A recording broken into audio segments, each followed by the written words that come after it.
I'm here at Patiala School for Deaf and Blind in Punjab, India. The school here is boarding for over 400 deaf and blind children from first grade to 12th grade. The school on this property, as you can see here, has been built by Mr. Prem and Kamlesh Puri and is led by Colonel Karvinder Singh and Board of Executives. And now I'm sitting today here with the principal of the school for last 25 years, Miss Renu. So let us welcome her. तो रेनू जी आप बताइए school के बारे में, कब शुरू हुआ और आपकी रोल क्या है इधर, बच्चों के बारे में थोड़ा बताइए। ये संस्था का नाम this is society for welfare of the handicapped. हम लोग 3 टाइप के बच्चों, स्पेशल बच्चों के साथ डील करते हैं। One is deaf, second one is deaf blind, the third category is blind. तो अराउंड 400 स्टूडेंट्स हैं जैसा कि मैं बता रही हूँ कि हमारे स्कूल में।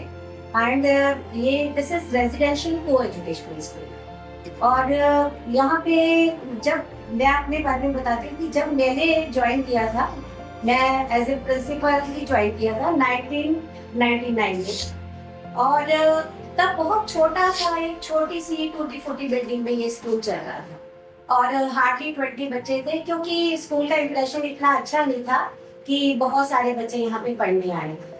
और मैंने जब ज्वाइन किया तो उसके बाद धीरे धीरे हमने काम करना शुरू किया। तो सबसे पहले पेरेंट्स का एटीट्यूड ही चेंज किया गया कि ये एक एजुकेशन सिस्टम है। This is not only NGO कि आओ और खाने पीने को दे जाओ, कि दिस इज एकेडमिक स्कूल। तो यहाँ पे हमने सबसे पहले टीचर्स हायर किए। Even when I joined this field I was not special educator. My background was from welfare education.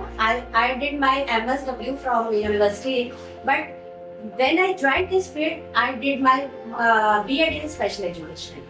और उसके बाद मैंने ऐसे ही और स्कूल में जाके विजिट करने शुरू किए। जितने पंजाब के आसपास के स्कूल थे मैंने देखने शुरू किए कि मेरे बच्चे कैसे पढ़ते हैं और इनके बच्चों का एकेडमिक लेवल कैसा है, क्योंकि that time my son was also studying in convent school.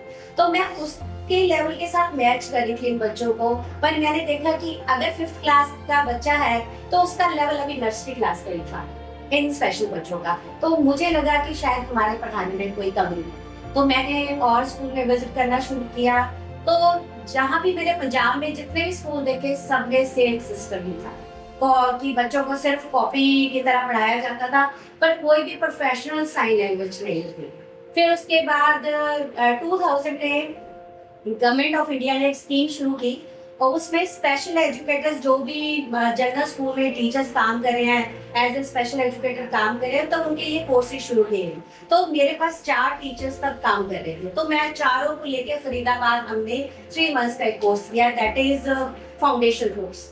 वो किया। तो उसके बाद थोड़ा हमें नॉलेज आई कि इन बच्चों को हम लोग कैसे चलाएं। तो हमने चलाना शुरू किया। धीरे धीरे स्कूल को एक्सपेंड किया, स्कूल की रेपुटेशन बढ़नी शुरू हुई, बच्चों ने एडमिशन लेनी शुरू की। Being as a lady worker तो अट्रैक्शन होती है कि पेरेंट्स को रहता है कि हम लोग किसी स्पोर्टिव लेडी के थ्रू हम लोग, क्योंकि मदर जो टच की फीलिंग थी वो भी थी मेरे, तो वो भी शुरुआत होगी। तो बच्चों की एडमिशन शुरू होगी। और उसके बाद 2004 में मिस्टर प्रेम पुरी जी हमारे स्कूल में आए।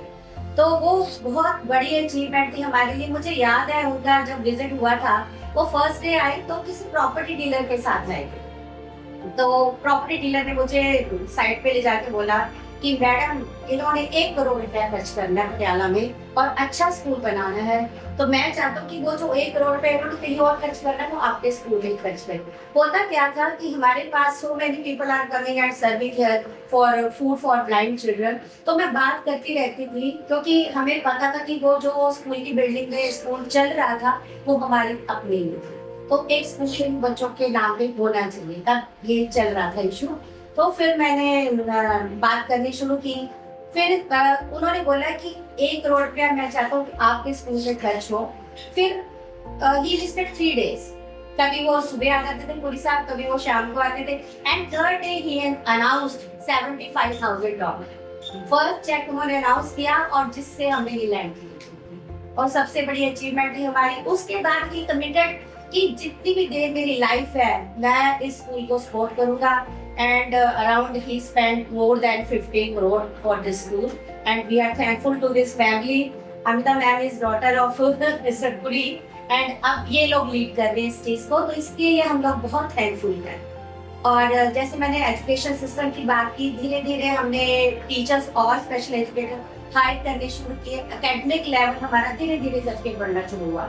ऐसे ही ब्लाइंड स्कूल का भी हाल कुछ ज्यादा अच्छा नहीं था, वहाँ पे भी ब्लाइंड लड़कियों के लिए तो बिल्कुल भी यहाँ पे हमारे पास स्पेस ही नहीं थी। स्पेस का एक अच्छा स्पोर्ट ही नहीं थी। तो पूरी साहब का एक ड्रीम था कि ब्लाइंड लड़कियों के लिए बहुत ही कलरफुल एयरी एक हॉस्टल होना चाहिए, और आज वो यहाँ पे नजर आता है हैना और सैया जान के नाम पे, इनकी बेटियों के नाम पे हॉस्टल चल रहे हैं और बहुत ही सुंदर, बहुत मॉडर्न तरीके से इन्होंने हॉस्टल बनवाए हैं। उसके लिए मेरे बच्चे बहुत खुश हैं और हम लोग बहुत खुश हैं। इवन हमारा स्कूल अब एक अट्रैक्शन बन गई है लोगों के लिए, और सबसे बड़ी अट्रैक्शन है कि हम लोग फीस नहीं लेते कोई भी। तो मेरे पास सिर्फ पंजाब के बच्चे नहीं, 16 स्टेट्स के बच्चे यहाँ पे आके एडमिशन लेते हैं, और जम्मू कश्मीर से आके बच्चे पढ़ रहे हैं, अल्मोड़ा से आके बच्चे पढ़ रहे हैं, बच्चे सॉरी इधर से यूपी से आते हैं, बिहार से आते हैं, हिमाचल प्रदेश से आते हैं, राजस्थान से बच्चे आते हैं, झारखंड के बच्चे आते हैं, पंजाब और हरियाणा के तो है ही है। दिल्ली में देखो 3-4 स्कूल डेफ स्कूल चल रहे हैं, ब्लाइंड स्कूल चल रहे हैं, फिर भी बच्चे यहाँ पे आते हैं। तो ये बहुत बड़ी अचीवमेंट है। इसके लिए ये सारी जो क्रेडिट है गोज टू पुलिस। प्रॉब्लम्स क्या आती हैं? प्रॉब्लम देखो, पैसा आ रहा है, पैसा लग रहा है। होता क्या है कि हम लोग चाहते हैं कि हर चीज का यूटिलाइजेशन अच्छे तरीके से हो, और वो टाइम टू टाइम हमारी काउंसलिंग भी चलती रहती है बच्चों के साथ, हमारे केयर टेकर के साथ, हमारे टीचर्स के साथ, वो बहुत अच्छे तरीके से चल रहा है। बट थोड़ी सी इन बच्चों के पेरेंट्स की सपोर्ट हमें कम है। ऐसा होता है कि बच्चों ने एडमिशन ले ली, आज बच्चा छोड़ गया, क्योंकि बच्चों का जो पेरेंट्स का एटीट्यूड है वो दो ही टाइप का है। या टोटली इग्नोरेंस है, वो 16 साल का बच्चा हो जाता है, वो सोचते नहीं है किसको पढ़ाना है, और हम लोग 5+ बच्चा ले लेते हैं। और यहाँ होता है कि बच्चा 2 दिन रोया, इतनी ज्यादा ओवर प्रोटेक्शन है कि 2 दिन में बच्चा रो रहा है, हॉस्टल में छोड़ के गए, उसके बाद वो ले जाते हैं और छोड़ने का नाम। मतलब कुछ पेरेंट्स के दिमाग में ये नहीं है कि बच्चों को पढ़ाया जाए, सिर्फ उनको ये है कि घर में बैठा के उनको खिलाए। ये हमें सबसे बड़ी दिक्कत आती है। नंबर 2 मुझे दिक्कत क्या आ रही है आजकल, अब जनरल स्कूल काम कर रहे हैं, इन बच्चों को एडमिशन दिया जाता है, क्योंकि एक पॉलिसी शुरू हुई थी कि इन बच्चों को जनरल स्कूल में दाखिल दिया जाए। वो वहाँ पे पढ़ाया जा रहा है, पर वहाँ क्या करवाते हैं, सिर्फ कॉपी करवाते हैं। मेरे पास एक 8th क्लास का बच्चा 8th क्लास का एग्जामिनेशन का सर्टिफिकेट लेके आ जाता है कि I am 8th class pass. जब हम उसको कुछ राइटिंग वर्क देते हैं उसको 0 लेवल। तो ये सबसे बड़ी दिक्कत आ रही है हमारे पास। और हम जब टेस्ट लेते हैं तो उसको इवन अपना नाम भी नहीं लिखना आता, क्योंकि उसको साइन लैंग्वेज या जो स्पेशल कम्युनिकेशन मोड यहाँ पे सिखाया जाता है वो वहाँ पे सिखाया नहीं गया। और जनरल वे से उसको जैसे आम स्कूलों में बच्चों को पढ़ाया जा रहा है, वैसे ही उन स्पेशल बच्चों को पढ़ाया जाता है। तो ये सबसे बड़ी हमें दिक्कत आ रही है। और मैं क्या करती हूँ, उस बच्चे को फिर वही 1st क्लास में डाल देती हूँ, ताकि वो बच्चा साइन लैंग्वेज एक्सपर्ट हो जाए, फिर वो धीरे धीरे अपने क्लास में जाते हैं। ऐसे ही ब्लाइंड बच्चों के साथ आ रही प्रॉब्लम। ब्लाइंड बच्चे क्या होते हैं कि ब्रेल इनके लिए बहुत नेसेसरी है, तो ब्रेल जनरल स्कूल में सिखाते हैं, और यहाँ आके सबसे पहले हम ब्रेल का ग्रुप बनाते हैं, उसके बाद फिर इंग्लिश सिखाया जाता है। और स्कूल हम अपने तरीके से बहुत अच्छे तरीके से चला रहे हैं, अपनी तरफ से पूरी एफर्ट्स हैं। और इस फैमिली की बहुत बड़ी कंट्रीब्यूशन है कि आज हमारे पास अराउंड 40 के करीब टीचर्स हैं और 25 के करीब हमारे पास हेल्पर्स हैं, और बहुत अच्छा प्लेग्राउंड है इन बच्चों के लिए। और एक बात मैं और बताना चाहती हूँ, ये जब भी विजिट करते हैं, जैसे लास्ट ईयर भी इन्होंने 1 वीक के, तो इनका पूरा जो फोकस रहता है वो स्कूल के ऊपर रहता है। इसके लिए मैं बहुत खुश हूँ। देखो, ये एक आपका विजन होती है कि आप कैसे सोचते हो। आप इंडिया आए हो तो आप सोचोगे मैंने कहीं और घूमना है, बट नहीं, इनका अलग ही विजन है। और यहाँ स्कूल में रह के, हमारी इतनी गर्मी में रह के ये हमारे साथ सरवाइव कर रहे हैं, तो इसके लिए मतलब हैट्स ऑफ टू मैम, कि hats off to your children also, कि जो बच्चे भी देखो इन बच्चों के साथ डील कर रहे हैं, तो we are grateful to you. थोड़ा एजुकेशन के बारे में बताइए। डेफ और ब्लाइंड का जो स्पेशल एजुकेशन है वो डिफरेंट तरीके से सिखाया जाता है, थोड़ा इस बारे में बताइए। जो एक्चुअली टेक्नोलॉजी बोलती है साइंटिफिक वे से, for deaf children we have to start their speech therapy. जो इनकी कम्युनिकेशन है वो साइन लैंग्वेज में नहीं होनी चाहिए, बट इनकी स्पीच में होनी चाहिए। द प्रॉब्लम इज स्पीच तभी डेवलप होती है बच्चे की अगर वो बच्चा आफ्टर स्कूल आवर ही और she will live in there सुनने वाले लोगों के बीच में बैठे। अगर वो अपनी इस कम्युनिटी में बैठता है तो ही क्रिएट ओनली साइन लैंग्वेज। तो यहाँ पे आके स्पीच नहीं डेवलप होती। स्पीच सिर्फ हम उन्हीं बच्चों के ऊपर फोकस करते हैं जो डे स्कॉलर होते हैं, बच्चे डेली आते हैं डेली जाते हैं। इवन बाहर मार्केट में जो स्पीच थेरेपिस्ट हैं वो 1 आवर का अराउंड 2000 पर आवर चार्ज करते हैं, और हम लोग यहाँ पे फ्री स्पीच थेरेपी देते हैं। तो सिर्फ पेरेंट्स ने क्या करना, अपना बच्चा लेके आना और सिर्फ उनका इतना ही काम है। हमारी तरफ से स्पीच थेरेपी बिल्कुल फ्री है।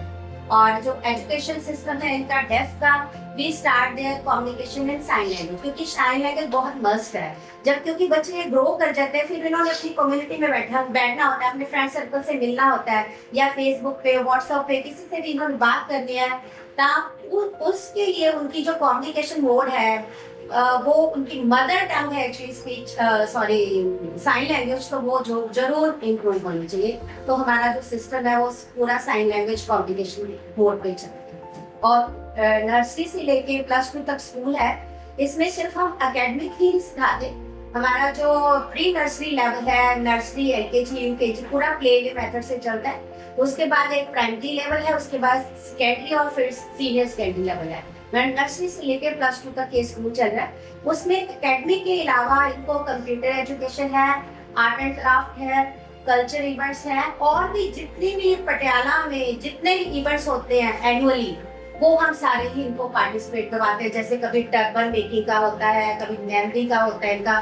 करवा चौथ पे यहाँ पे यूनिवर्सिटी में बहुत सारी लड़कियां होती हैं जो रहती है वहाँ पे। तो मेरे बच्चों को, मैं अपने बच्चों को भेजती हूँ ताकि इनका जो टैलेंट है वो एक्सप्लोर किया जा सके। तो ये बच्चे मेहंदी लगा के आते हैं और ये अर्न करते हैं वहाँ से। तो अराउंड 1,000 हर बच्चा, लड़कियाँ अर्न कर लेते हैं इसमें। तो ऐसे हम लोग इनके जितने भी, हमारा जो काम है इनके अंदर जो भगवान ने डिसेबिलिटी दी है वो तो दे रखी है, बट हमारा क्या काम है जो क्वालिटीज है उसको पॉलिश करके बाहर निकालना और उसमें ही इनको ट्रेन करना। दैट इज वो हमारा मोटिव है। और सिर्फ हमारा एकेडमिक देना ही नहीं इनको ड्यूटी है, उसके बाद भी जो बच्चे ग्रेजुएशन लेवल पे, पोस्ट ग्रेजुएशन लेवल पे चले जाते हैं और बच्चों की फैमिलीज अफोर्ड नहीं कर पाती, तो हमारी तरफ से पूरी इनको अथॉरिटी है कि वो हमारे पास दोबारा आए +2 के बाद, कि किसी ने कॉलेज में एडमिशन ले लिया तो उसमें फीस में या इनके हॉस्टल चार्जेस में या इनके और भी जो इनकी रिक्वायरमेंट होती है बुक्स वगैरह की, वो भी हम फ्री करते। ये सोसाइटी ही फ्री है, पूरे एफर्ट्स होते हैं हमारे। तो स्पीच थेरेपी की बात करते हैं जी। जो डेफ बच्चे हैं उसकी टेस्टिंग होती है यहाँ पे, और उनका कुछ इलाज हो सकता है जैसे हियरिंग एड लगाए और उससे फिर वापस आए, उसके बाद वो स्पीच थेरेपी करें। Ma'am this is our admission criteria कि जब भी हम एडमिशन करते हैं तो बच्चे का एक मेडिकल सर्टिफिकेट आता है। मेडिकल सर्टिफिकेट तभी बनता है जब उसकी ऑडियोमेट्री टेस्ट होता है। उसका टेस्ट होने के बाद डॉक्टर लिख के देते हैं कि इसकी कितने परसेंटेज इसकी रेजिडुअल हियरिंग है, उसके अकॉर्डिंगली फिर इसकी स्पीच थेरेपी चलती है। सपोज जो बच्चे प्रोफाउंड और माइल्ड कैटेगरी के बच्चे आते हैं, मॉडरेट और माइल्ड कैटेगरी के बच्चे, उनके ऊपर तो स्पीच अगर हम काम करें स्पीच थेरेपिस्ट तो they can improve well, they can converse like us. But जो सिवियर और प्रोफाउंड लॉस के बच्चे हैं they use on only communication and sign language. उनका हियरिंग एड लग सकता है। हियरिंग एड लग सकता है। हियरिंग एड उसी बच्चे के ऊपर काम करता है, क्योंकि हर बच्चे के ऊपर टेक्नोलॉजी ये बोलती है कि हर बच्चे के अंदर 5% 10% सुनने की क्षमता है।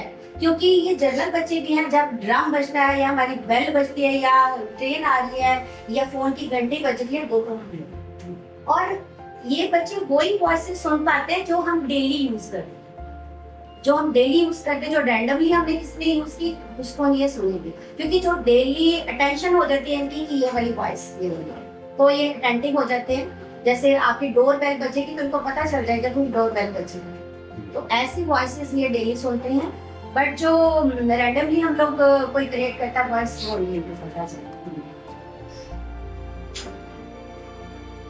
अच्छा, और आपके और आगे के प्लान्स क्या है स्कूल में, जैसे वोकेशनल ट्रेनिंग है, ग्रेजुएट्स के लिए बना रही हैं? हाँ, इन्फेंट के लिए आपको मैं बताती हूँ कि इन्फेंट सेंटर शुरू किया था हमने लास्ट ईयर, बट वो अभी तक इतना सक्सेसफुल नहीं हुआ। हमारे पास टीचर है, she is very expert, Nisha ma'am है, और उसको जो ट्रेनिंग बाला विद्यालय चेन्नई से स्कूल ने ही पूरा पैसा खर्च करके उसको दिलवाई बैठे हुए, सारी फीस तक, पूरा उसका एकेडमिक जितना भी उसका हॉस्टल का था, सारा स्कूल हैज पेड। और उसके बाद यहाँ पे क्या है कि शायद या तो पेरेंट्स को दूर पड़ता है, या शायद हमारी पब्लिसिटी नहीं हुई इन्फेंट सेंटर की। इन्फेंट सेंटर चलाने के लिए हम लोग लोगों को रिक्वेस्ट करें कि आपके पास 1 महीने का बच्चा भी है तो आप उसको लेके आओ। सपोज डॉक्टर रिकमेंड करता है कि ही और she is deaf by god, after birth वो हमारे पास आ जाए 1 मंथ का बच्चा लेके, बेबी लेकर, साथ में मदर है,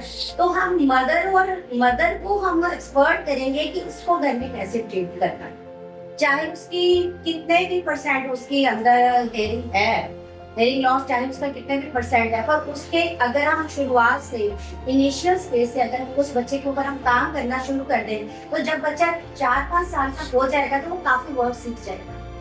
और ये मैंने स्कूल देखा हुआ है बाला विद्यालय चेन्नई में, मैंने विजिट किया और 2 दिन उनके बच्चे बहुत अच्छा पढ़े। सिर्फ उनको हॉस्टल दिया जाना, क्योंकि हॉस्टल की वही प्रॉब्लम आती है कि सारे जब डेफ बच्चे आ जाएंगे तो when they live in their own community they use only sign language, वो उनकी स्पीच तो उनको डालते हैं। तो उसके लिए एज ए बेस स्कॉलर हम लोग काम कर सकते हैं। और इस साल भी मैंने फिर शुरुआत की है कि ये हो जाए तो बहुत अच्छा, बहुत अच्छा, बहुत अच्छा चल रहा है। और गवर्नमेंट कुछ करती है डेफ ऑनलाइन बच्चों के लिए, जैसे सर्जरीज या जॉब्स वगैरह? मैम गवर्नमेंट की तरफ से जैसे ये कोक्लियर इम्प्लांट फॉर डेफ बच्चों के लिए, अगर इनिशियल स्टेज से हमें पता चल जाए कि बच्चा डेफ है, अवेयर हो जाए पेरेंट्स, तो गवर्नमेंट की तरफ से इनके लिए सर्जरी है, मतलब कुछ परसेंट इनको सब्सिडाइज्ड ऑपरेशन इनको हो जाते हैं, पीजीआई में है इसकी फैसिलिटी। बट उसके बाद भी मैंने देखा है कि प्रॉपर फॉलोअप होना चाहिए। सपोज बच्चे की सर्जरी हो गया, 3-4 साल का बच्चा है, उसकी सर्जरी होगी, उसका ये सारा एरिया काट के यहाँ पे मशीन फिट करें, बट उसके बाद उसकी स्पीच थेरेपी प्रॉपर होनी चाहिए। डेली उस पर अगर काम किया जाए देन ही और she can improve, otherwise not. मेरे पास 2 बच्चे हैं जिनका कोक्लियर हुआ है, बट उसके बाद उनकी फिर भी स्पीच डेड है। द रीजन इज क्योंकि फॉलोअप क्योंकि पेरेंट्स वन टाइम स्पेंड करके पैसे जो भी मिला गवर्नमेंट से वो तो करवा लिया, बट उसके बाद इतने एफर्ट्स नहीं हो पाते कि उसको प्रॉपर वहां जाके स्पीच थेरेपी करवाई जाए या डेली एक्सपेंडिचर इतना किया जाए, फिर वहीं पे लैप्सेस होता है। और वो जहाँ पे जिस सकता है स्कूल में स्पीच थेरेपी वो इम्प्लीमेंट। हाँ, स्पीच थेरेपी का हम लोग दे सकते हैं, अगर हमारे पास बच्चे आए तो we are ready to give speech therapy free of cost, very schoolers. तो वैसे मैं खुद फील कर रही हूँ कितने सालों से, आज से 5 साल पहले तो इतना वोकेशनल का नहीं था। इन बच्चों को मैं खुद इंटरव्यू करवा के आती थी +2 के बाद, कितनी ही कंपनीज आके इंटरव्यू लेते हैं, तो हम एज ए इंटरप्रेटर जाते थे कि ताकि बच्चों को जॉब मिल जाए। मेरे कई बच्चे सेटल्ड हैं, टच हो, and they are married and they are settled and they are coming here with their families. But अब बच्चे चाहते हैं कि हम एक अच्छा एकेडमिक अपना फ्यूचर भी बनाएं, बच्चों के माइंड सेटअप चेंज हो गए। उनको लगता है कि हमने ये कॉफी कैफे डे में एज ए शेफ काम नहीं करना, हमने कोई लेबर का काम नहीं करना, हमें ऑफिशियली कोई ड्यूटी लेके हमें काम करना। उनका माइंड चेंज हुआ, ये अच्छी बात है, तो ये ग्रोथ है हमारे लिए। बट उसके लिए क्या है कि हमारे पास प्रॉपर एक वोकेशनल सेंटर मैं बनाना चाहती हूँ। अगर हमारे स्कूल में हो जाए वोकेशनल सेंटर भी हो जाए और साथ में इनके लिए ग्रेजुएशन लेवल का कोई कोर्स भी शुरू कर दिया जाए, क्योंकि जब ये जनरल कॉलेज में जाते हैं वहाँ पे इनको एडमिशन तो मिल जाती है, बट वहाँ पे इनको स्पेशल एजुकेटर मिलता है। और कई बार बच्चा क्या करता है, 1 ईयर किया उसके बाद छोड़, ये ऐसे स्किप कर जाते हैं बच्चे। तो अगर यहीं पे शुरू हो जाए, यहीं पे स्पेशल एजुकेटर काम करना शुरू कर दें हमारे पास, और ग्रेजुएशन लेवल का प्लस वोकेशनल ट्रेनिंग का हमारा काम शुरू हो जाए, तो आई थिंक इनका फ्यूचर और ज्यादा बेहतर होगा। maybe this is our next project. This is okay. Your project. Thank you so much. Hopefully you will do. With your help, Yes, your guidance. Yes. definitely. Thank you so much. Thank you.